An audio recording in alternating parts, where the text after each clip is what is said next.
pop culture. It's classic pop culture. Hosted by Steve Ludwig on Planet Ludwig. Classic pop culture. It's classic pop culture. Classic pop culture.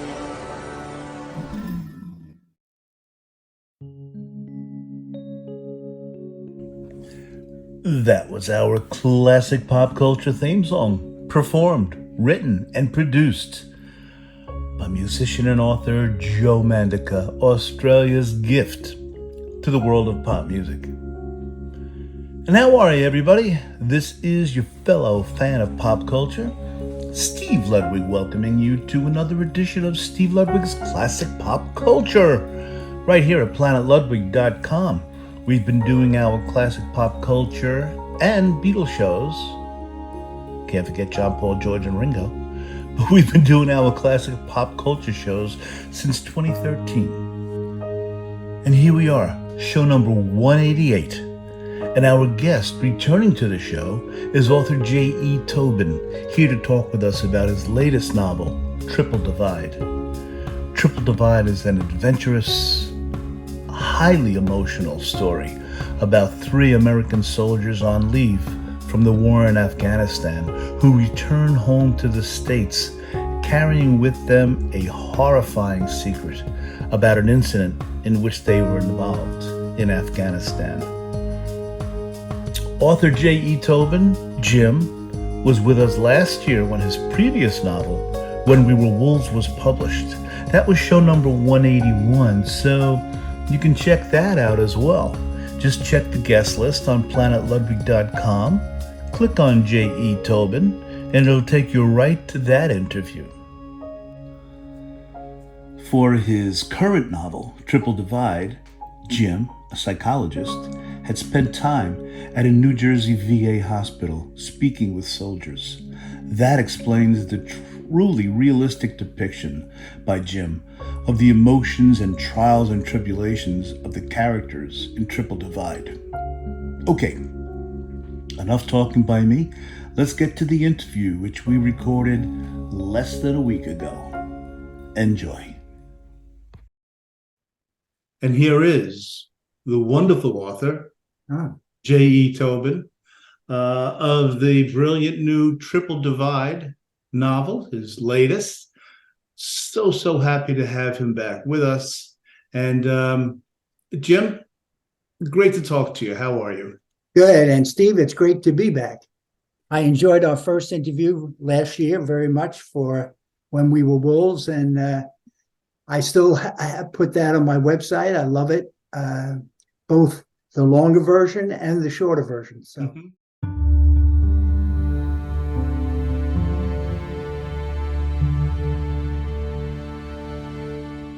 So it's great to see you. It's great to see you as well. When We Were Wolves, boy, that is one that's tough to top.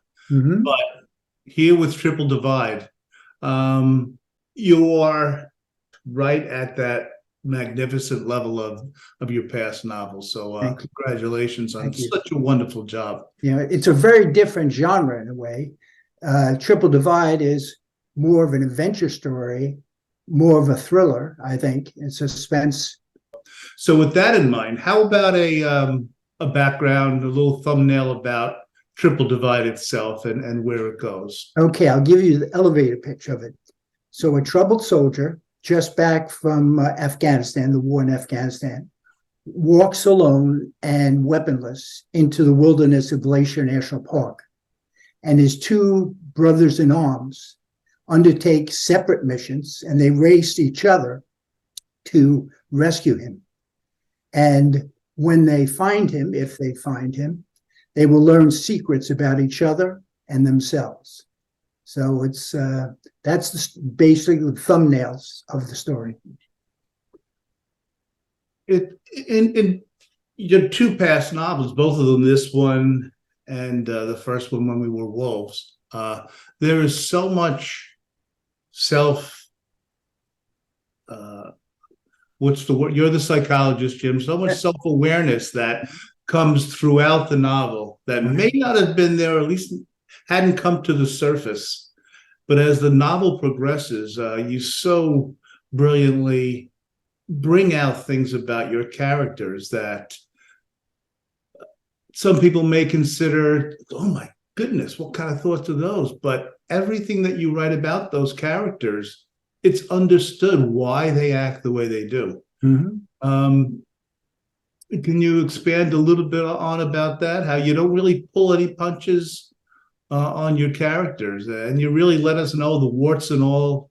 Well, these are three distinct characters. And in some ways, they were very different in the beginning when I started writing the book. They were very different from what they eventually came to be. When I was first starting out, I told you it was going to be a suspense thriller. And I had one character who was almost one of the soldiers, was almost, I mean, he was a psychopath I had originally. And he was going to be threatening the other two men. And the more I got into the story and speaking to people who were in the special ops, in the special forces, they said, I don't think that this person would actually get through the evaluations and the training and the ongoing evaluation. And I also started realizing that if you make the person a psychopath, someone who's devoid of feelings, because that's what a psychopath is, it has no empathy, then you lose the power of that character. I mean, if you think about some of the famous psychopaths in literature and in the movies, you know, Hannibal Lecter and everything else, they're wonderful, interesting characters because we look at them as almost monsters. Yeah. But I didn't want a monster here. I wanted to have three men who were actually pretty heroic in a lot of ways. Yes. But very different. If you think, you know, like I said, this book was inspired by, in some ways, by three things. One was the Odyssey, Homer's epic poem about men coming home from the Trojan War. And it takes 10 years for Odysseus to arrive back in Ithaca. He's on this incredible journey where every time he faces new obstacles, and he's longing to get back to his wife Penelope, but every time he thinks he's about to go, the gods thwart him. And so in some ways that inspired me. The second thing that inspired me was that when I was a young man, younger than I am now, I spent a year in a VA hospital working with mostly Vietnam vets, and was so inspired by their stories, but also I learned a lot about how people deal with stress. And there were men, for instance, there was one gentleman who I worked with who would come in with very dark sunglasses and camouflage outfit. And this is years after the Vietnam War. And he would still sleep under his bed because he was so frightened. He would see the color green. And if you think about Vietnam, it was so much jungle work that the color green sparked it off in him, these flashbacks and paranoid behavior. And so I was touched by their stories, their struggles of trying to heal themselves. And also by my challenge of even trying to help them. It was so difficult. So that was the second thing. The third thing was years ago, I was taking an outward bound course in Maine, in Penobscot Bay. And my instructor, he was a 70-year-old instructor. And I said, guys, 70 years old, and this is it's kind of an expedition. It's very rugged. It challenges your endurance, but he was fitter than any of us. And he was a wonderful leader. And I started trying to find out more about him. And I found out that he had been the head of the Green Berets in Vietnam. Mhm. And that at one point, he was a very honorable man, and he West Point graduate. He had done a lot of things in his career where he kept getting promoted, and he was promoted to be in charge of the Green Berets. And a few months after he took over, he was arrested for murder. And he and some of his men were arrested for murder. And what happened was that there was a translator. And interesting, in my book here, Triple Divide, there's a translator. And this translator would go off with the teams that would go into the jungles, and they would actually capture and kill Viet Cong leaders. And it was a very secretive, top secret operation. And what happened was that they had found photographs of this interpreter with North Vietnamese officials. So now they suspected him of being a double agent. Sure. And so what they did was they interrogated him, and they couldn't get him to confess. But now they were at a dilemma. They said, what do we do? Do we let him go? And if we let him go, he knows so much information. Do we put him in prison? Well, he can still get information out. Right. There's ways to get it out. It's very difficult in Vietnam. So what they wanted to do was kill him, assassinate him. And so what they did was they went to this officer, Bob Rao, his name was Bob Rao. And they said to him, we want to do this, and can we get your approval? And you'll have to cover up for us. And he was in a dilemma, tremendous moral dilemma. And because he was a very honorable man. And he finally said, I have to protect my men.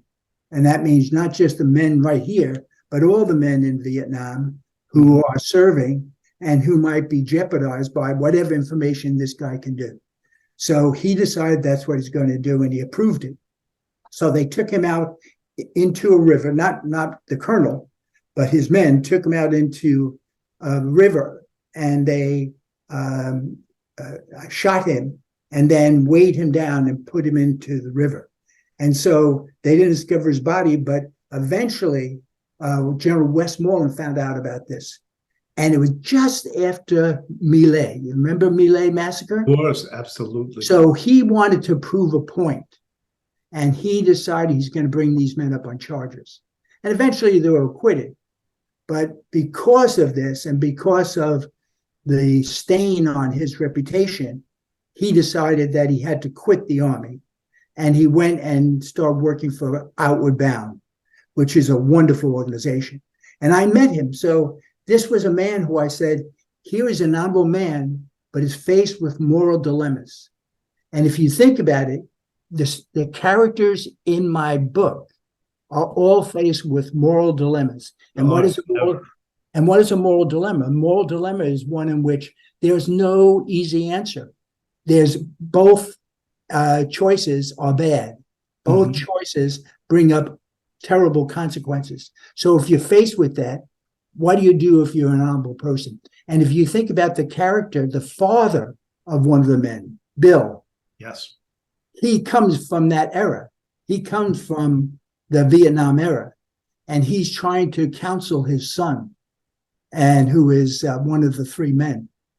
And he recounts a story about how in his past, he was forced to deal with that same situation and the loss of his interpreter, and the loss of one of his men.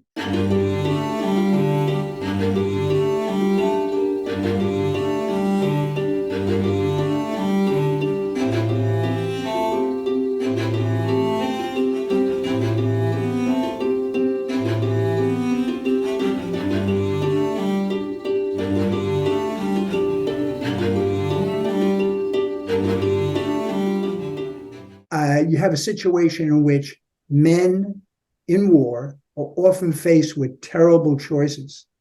And especially if they're honorable, what does it do to their psyche? So in this case, I decided to have three men who were the main characters instead of one. Yeah. Much harder to do.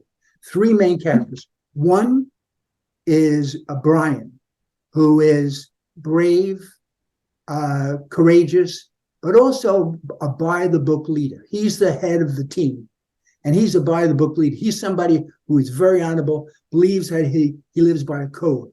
Then you have Alex. His real name is Alejandro, and Alex is somebody who is also very brave and courageous, but he's also very emotional. He has a lot of issues from his past, but he also lives a lot by his emotions. And then you have Jenner, and Jenner is the cunning one. Jenner he considers himself the warrior.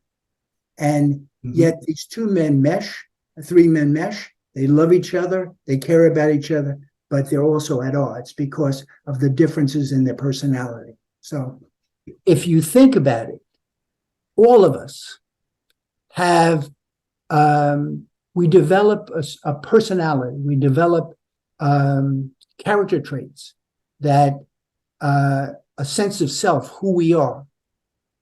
And at times in our life, we're sometimes faced with choices that put us at odds with who we think we are. And how are we going to struggle with that? How are we going to resolve those issues? That's the story. That, to me, is the crux of good novels. So all these men want to come home. And what they mean by home is not just a physical place. They mean a place of honor, a place where they feel recognized, feel safe. Yeah. And that's what this book was originally titled Finding Home. And it was about, if you think about the Odyssey, 10 years of trying to find home. Well, this book was entitled first, Finding Home. But there were other books, so many other books that would use that same title.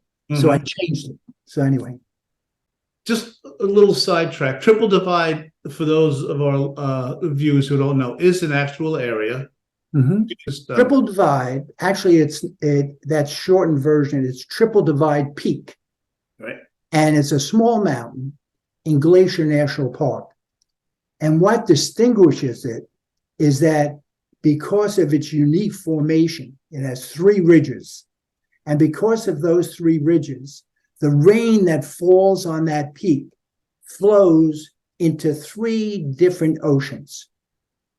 And there's only a few places in the world, just a few, where that happens. And so because of that, it has, to me, kind of a spiritual sense. Because if you think about the number 3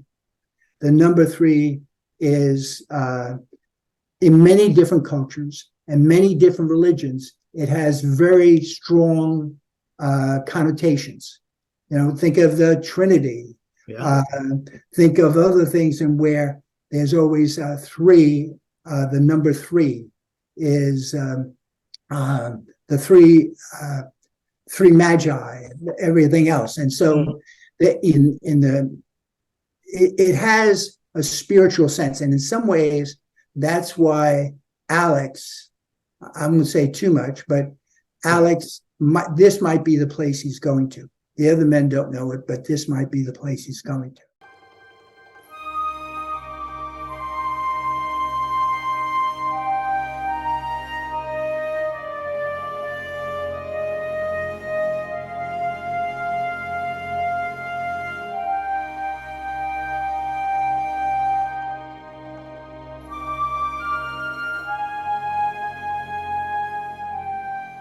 The idea of divide is very important in the story because there are things that bring these men together and then things that bring them apart. And it isn't only the 3 main characters. There's their families. So we meet the mother of Alex. We meet the family and the love interest of Brian. And we meet the sister and especially the grandfather of Jenner. Very important characters. So we're not going to give too much away, but yes, some of the characters, they stay basically true to what you think they would do. But I agree. I mean, Jenner was evolved or devolved, however you want, however the reader looks at it, I think more than any of the other characters. I think that's a very astute observation, because I felt the same. I feel the same, that of all the three characters, Jenna evolves in some ways the most. Mm-hmm. He starts off as a very two-dimensional character. He's your typical, stereotypical warrior. You know, if you think about the movies where you have like a John Wayne character, or you have Clint Eastwood, or you have Jack Reacher type, or whatever. He's that type of person. Mm-hmm. He's that person you want on your right-hand side if you're going into a war or into a battle. He doesn't seem to have fear. He's, in fact, he's not. He has no reticence about being first, and going into the hellstorm. He has no fears about that. But as you get further in the story, and especially when he moves out west, when he's on his way, because he's on. If you think about it, all three men, when they come home, they don't stay where they are. When they come home, they're at Bagram Air Force Base, which is the home of the Special Forces. But each takes a different journey.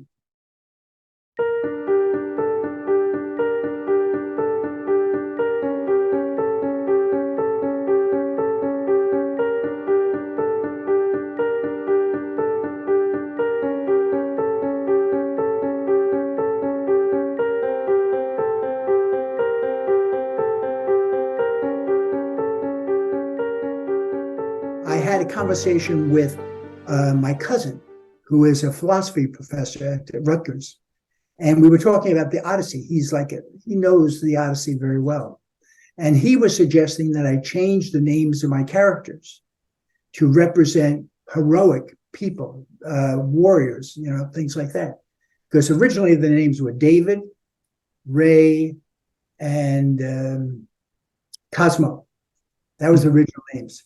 And so I started thinking about that. And he said, and also, if you think about Odysseus, the warrior, he's actually he has three aspects to his character. He's very brave. He's a brave hero. Mm-hmm. He's cunning. In fact, he's the one who developed the idea of the Trojan horse. Right. And whereas Achilles was the epitome of a warrior. Odysseus, while he was a strong warrior, he was also someone who used his cunning to try to defeat the enemy. And so he was the one who devised the plan of Trojan horse. Mm-hmm. And then if you think about in the Odyssey, he was the one who tricked the Cyclops. Right. It's always through cunning. Mm-hmm. So cunning. And then so brave, cunning, and then flawed. So in some ways, my three characters represent that too. Brian, he's brave, but he lives by a code of courage and of once you sign the oath for the army, you live by that code. Mm-hmm. Right? So he's that aspect. Alex, he's the flawed person. He's the one who is having the most difficulty with the trauma that all three of them experienced. Mm-hmm. He's the one who is kind of flawed in that way. And part of it, his emotions get in his way in some ways. He's not able to handle that as much. In fact, he has bouts of depression and everything else. And then, of course, you have Jenna, who's the cunning one. Right. And so, and those aspects of them come into collision throughout the book in different ways. Mm-hmm. And so, even at the end, when you think that you know what might happen just on the basis of what's happened before, and also your knowledge now of these personalities, I think there's surprises. There's little twists and turns that it doesn't happen the way, at least the way that most people would think would happen at the end.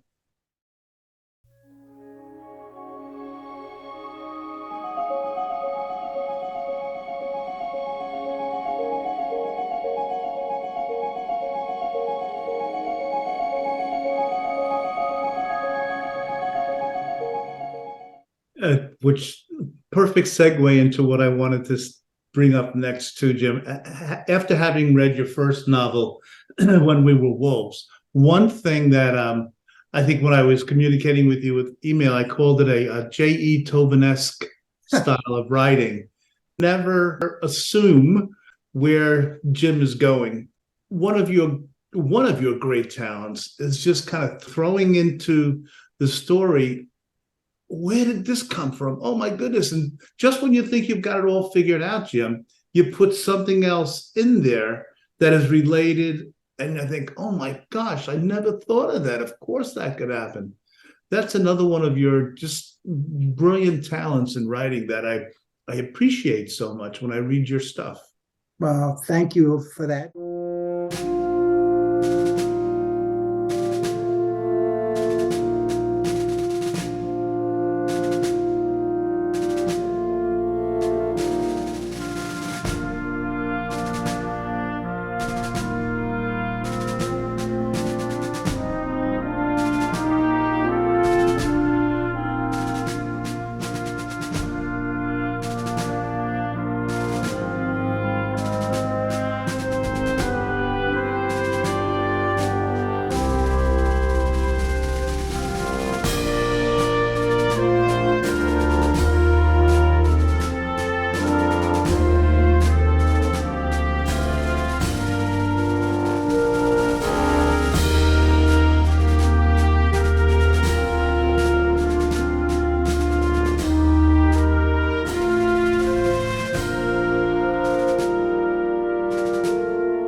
There's a character in my book called Petra.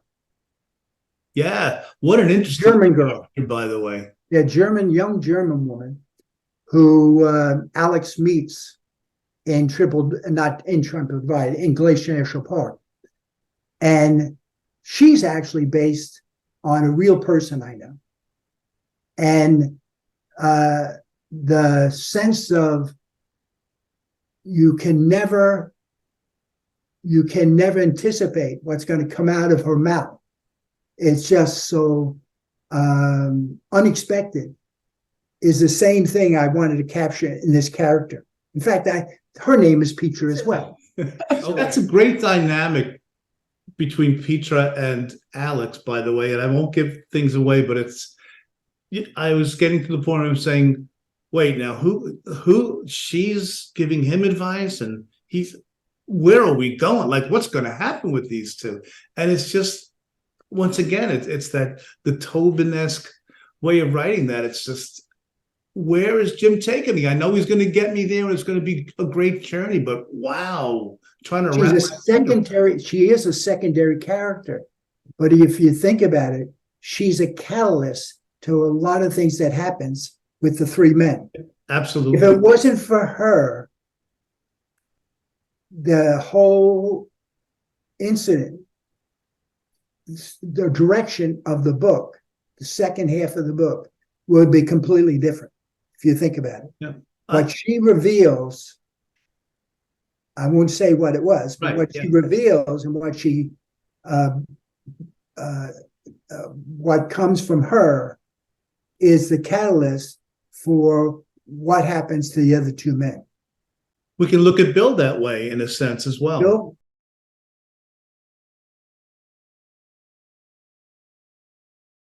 Yes.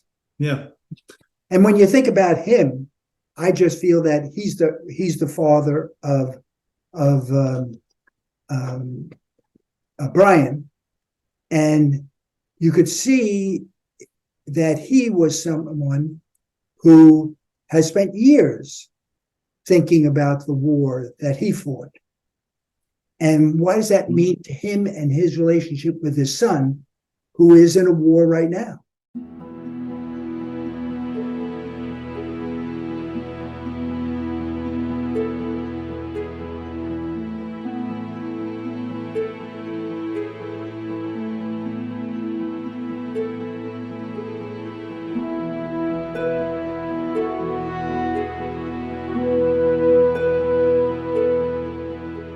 When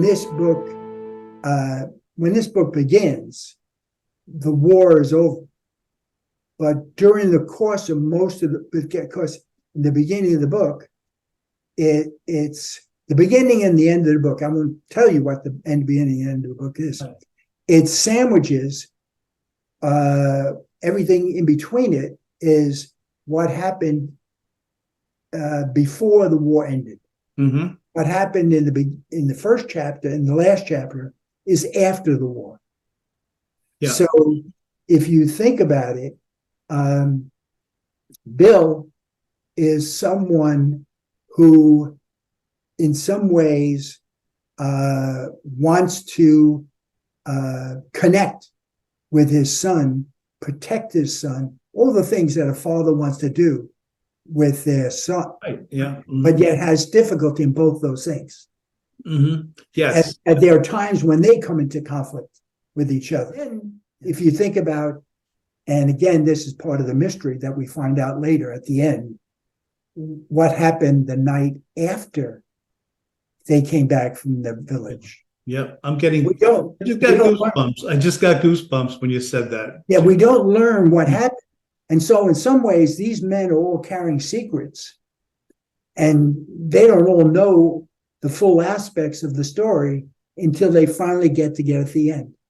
In some ways, that's the triple divide too. If you think about it, all of them have pieces of a puzzle, but they don't have the full picture until they come to the end. When you wrote your final chapters, things that were simultaneously going on, but in different chapters near the end of the book, what one character was that worked so well. I just wanted to tell you that it was really, really a great method of bringing that part of the book together. You know, what's interesting about that is that if you think about how to make that happen, where on one hand you see Alex, and he's already in Glacier National Park, right? You have Brian in New York, and Jenna is in Wyoming. Mm-hmm. Now, how does it wind up? How does when you think about it, and I'm not going to mention, but there's 3 journeys going on. How do they each learn about what's happening to the other? How do they learn? How did they get from one place to another?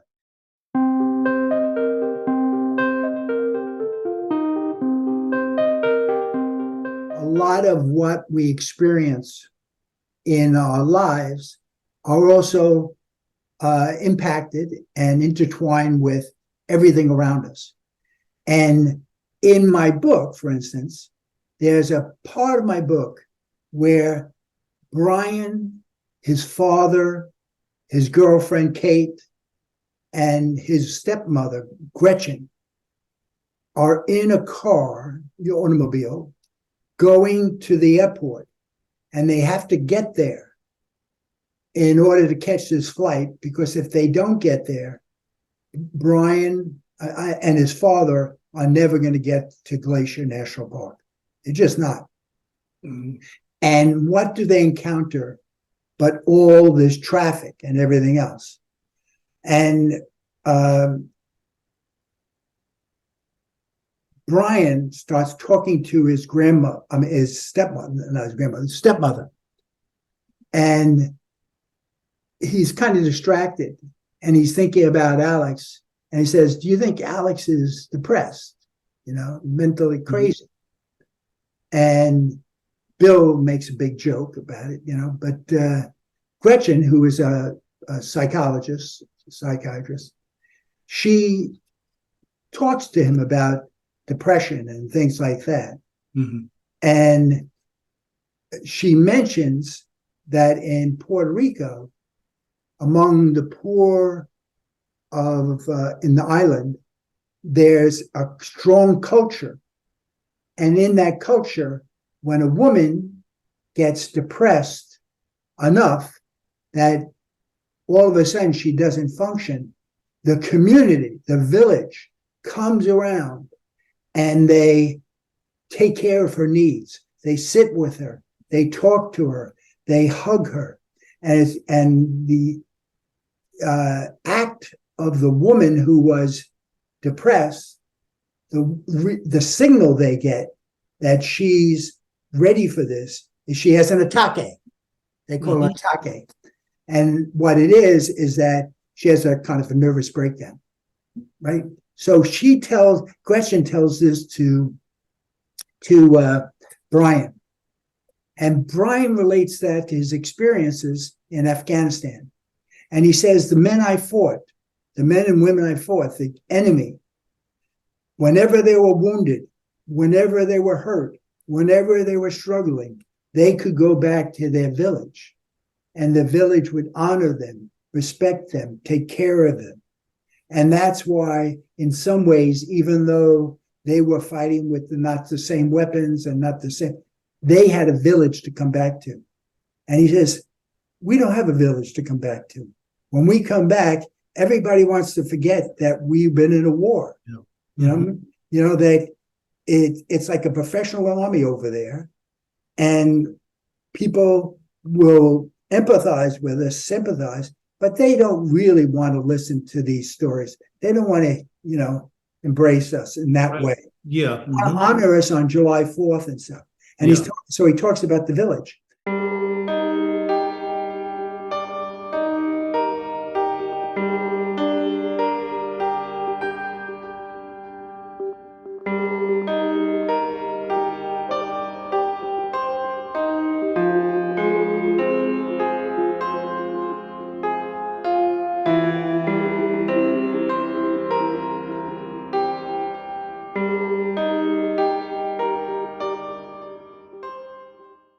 At the end, what happens? I'm not going to mention what happens at the end, but there is that sense of we're together. There's a sense of we can heal each other's wounds by being together. And that's important. Well, your book, Triple Divide, Jim, has really, made my reading experience and my life feel good. And it really is a brilliant book, everybody. And please pick it up. You'll thank Jim for being such a great author, and you will love reading Triple Divide. Where can we get it, Jim? Where do you suggest? You can get it on Amazon and Barnes & Noble. It's in paperback. Mm-hmm. And you also can go on my site, my www.jetobin.com. Mm-hmm. And I have up there photos of the front covers of both books. And just click on that and bring you to Amazon. So you can do that however you want to do it. Nice and easy to get the book, everybody. And you'll if you're not already a fan of Jim's, you'll be a J.E. Tobin fan after reading both of those books. Please get both of them right now. Triple Divide is what we're talking about, but When We Were Wolves is, oh my goodness. I think Wolves on sale, by the way, now. So it's you can get it for less money. So well, as always, Jim, it's such a pleasure speaking with you. There's so many things I learn, and it's just a great conversation always. And I really hope whenever you have a new thing to share with us that we can do this again. Great. And I must say, it's been great speaking with you. You do a great job. I love your questions. It makes me really think. And I'd love to come back. Thank you, Jim. That's great to hear. We'll talk again. Thanks. Okay. Bye for now. Bye-bye.